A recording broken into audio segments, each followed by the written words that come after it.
राजनीतिक लिहाज से आज यानी 4 मई का दिन काफी खास होने जा रहा है। वजह है 5 राज्यों के विधानसभा चुनाव के नतीजे। इनमें एक पुडुचेरी भी है जहां 30 सीटों के लिए कांटे की टक्कर है। यहाँ 9 अप्रैल को वोटिंग हुई थी और एक अलग रिकॉर्ड बना था। लगभग 90% मतदान प्रतिशत के बाद एनडीए और कांग्रेस गठबंधन दोनों ही अपनी अपनी जीत की संभावना देख रही है। अब ये आज के दिन ही फैसला होगा कि पुडुचेरी में एनडीए फिर से सत्ता हासिल करेगी या कांग्रेस के लिए कोई गुड न्यूज छिपा है। नतीजे आज सुबह 8 बजे से आना शुरू हो जाएंगे।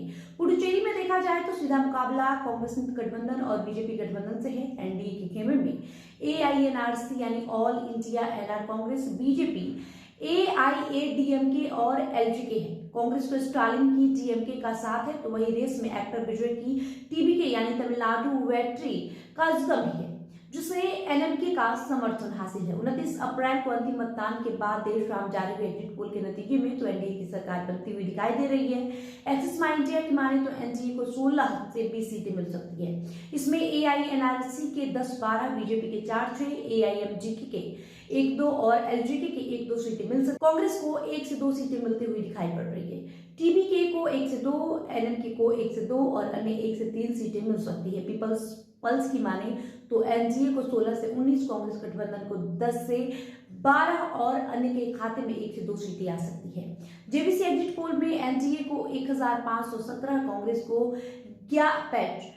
जेवीसी एग्जिट पोल की माने तो एनडीए को 15 से 17, कांग्रेस को 11 से 13 सीटें मिलने का अनुमान है।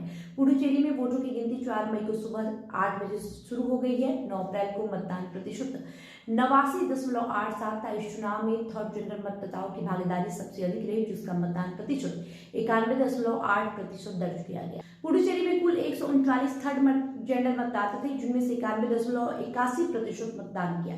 यूटी में 1099 मतदान केंद्रों पर वोटिंग हुई। 30 सदस्यीय विधानसभा के लिए 294 उम्मीदवार अलग अलग निर्वाचन क्षेत्रों से मैदान में थे। इस बार पुडुचेरी में 9 लाख से अधिक पंजीकृत मतदाता है। पुडुचेरी में जिन प्रमुख उम्मीदवारों की पर नजर रहेगी उनमें सबसे पहले मुख्यमंत्री एन रंगास्वामी है, मौजूदा गृह मंत्री एन नमिस्वायम, अल्पसंख्यक मामलों के मंत्री R John Kumar, R Shiva और वी स्वामीनाथन समेत अन्य नेता शामिल हैं। केंद्र शासित प्रदेश में एक बार फिर से एनडीए गठबंधन की सरकार बनने की संभावना जताई जा रही है।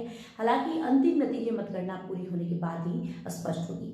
चुनाव परिणाम भारत सरकार निर्वाचन आयोग की आधिकारिक वेबसाइट पर देखे जा सकते हैं।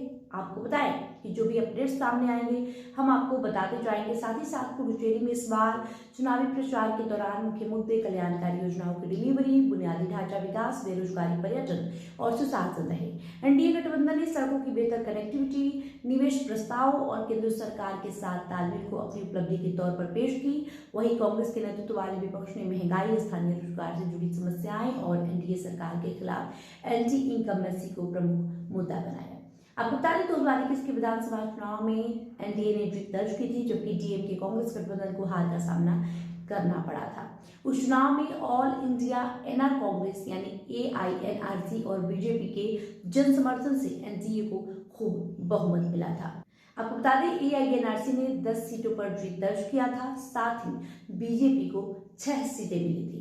इसके अलावा आपको बताएं कि कांग्रेस को सिर्फ 2 सीटें ही मिल पाई थी। साथ ही साथ डीएमके ने 6 सीटें हासिल की। बहरहाल रिपोर्ट में इतना ही। बने रहे MIPD समाचार के साथ। बहुत बहुत शुक्रिया।